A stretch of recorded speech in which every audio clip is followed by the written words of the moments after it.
När jag var liten, då berättade min pappa om några rader i en text som hade berört honom mycket. Det var Bertolt Brecht han citerade och raderna löd så här. Vem byggde TB med de 7 portarna? I böckerna står kungars namn. Har kungarna släppt fram klippblocken? Och Babylon som förstördes så ofta, vem byggde upp det så många gånger? I vilka hus bodde de rika Limas timmermän? Vart gick murarna den kväll då den kinesiska muren stod färdig? Det stora Rom fylls av triumfbågar. Vem reste dem?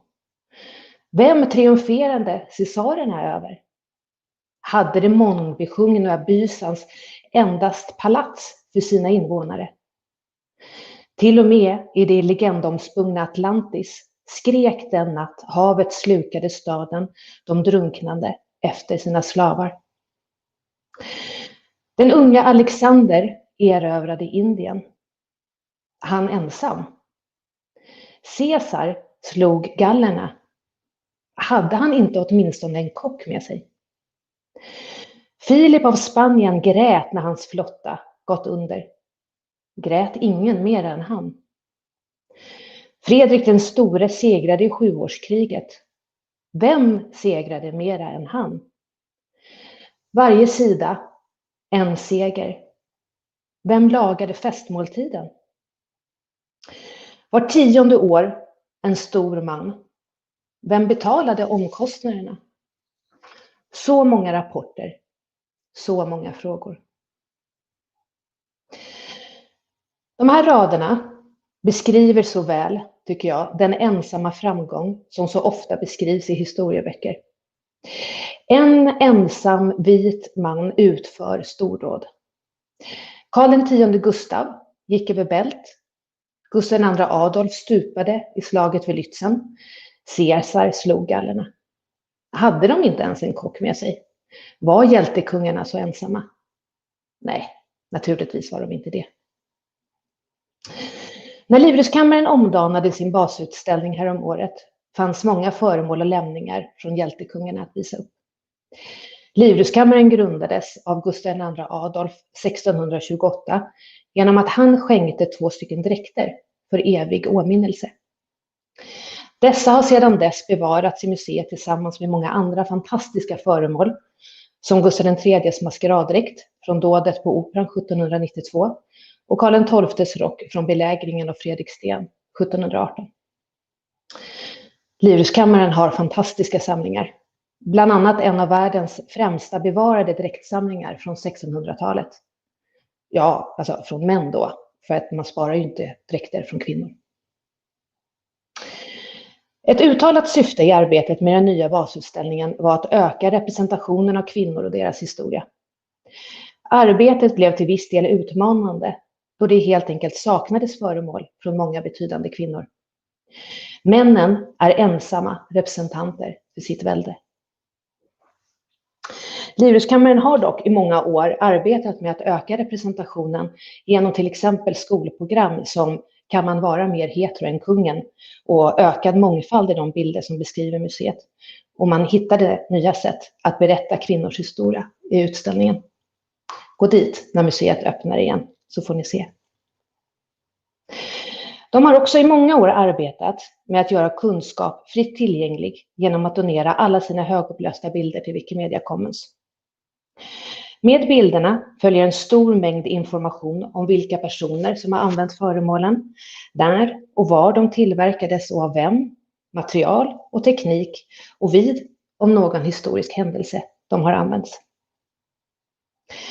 Genom att inte beskriva en dräkt som en kvinnlig dräkt eller en manlig dräkt, utan istället upprätta system med separata poster för olika personer, när de föddes, när de dog, kön, etnicitet och så vidare.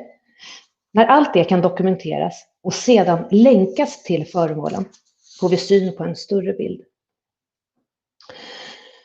Hur många vita mäns dräkter finns egentligen i samlingen? Hur många svarta kvinnor?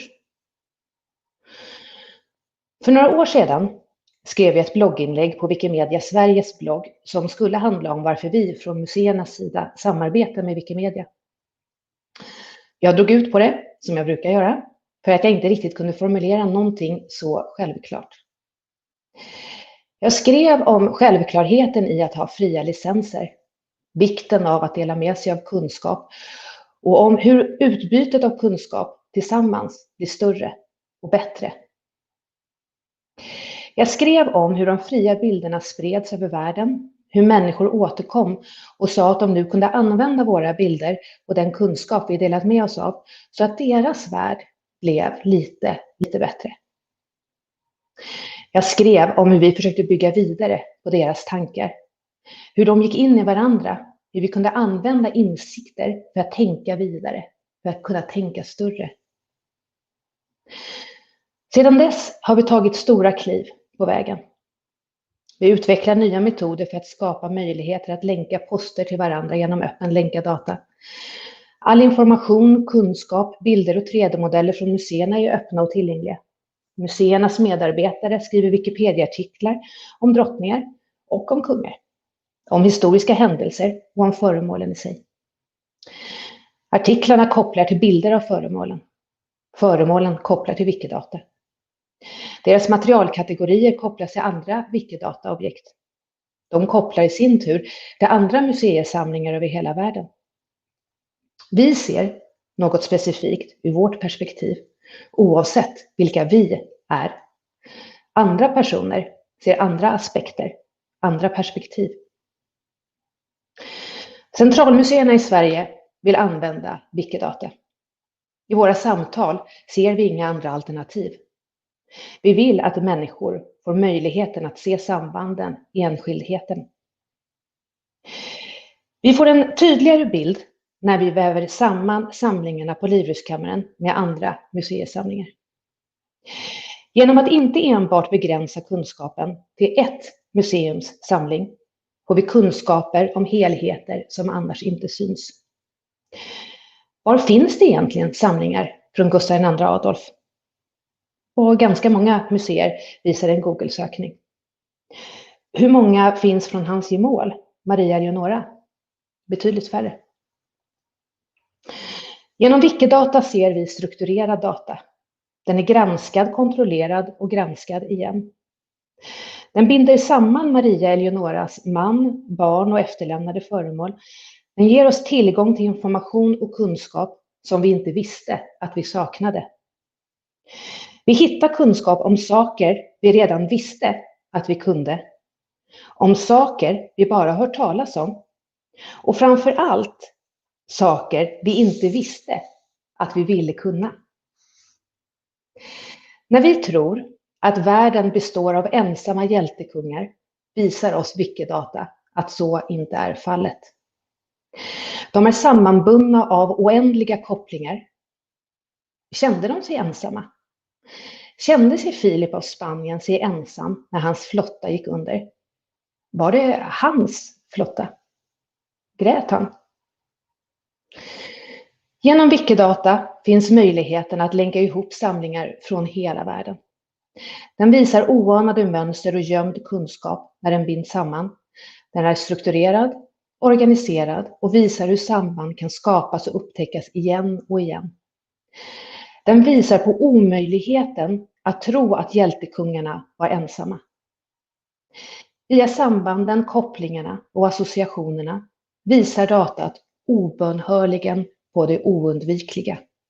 Ingen är ensam. Allt hör samman. Och det är vårt gemensamma ansvar att upprätthålla, granska, försvara och utveckla det universum av kunskap som alstras i vår kollektiva intelligens. Wikidata och alla dess möjligheter står oss till buds. Det är upp till var och en av oss att ta tillvara på de möjligheter som erbjuds oss. Det är vi som förändrar världen. Tack!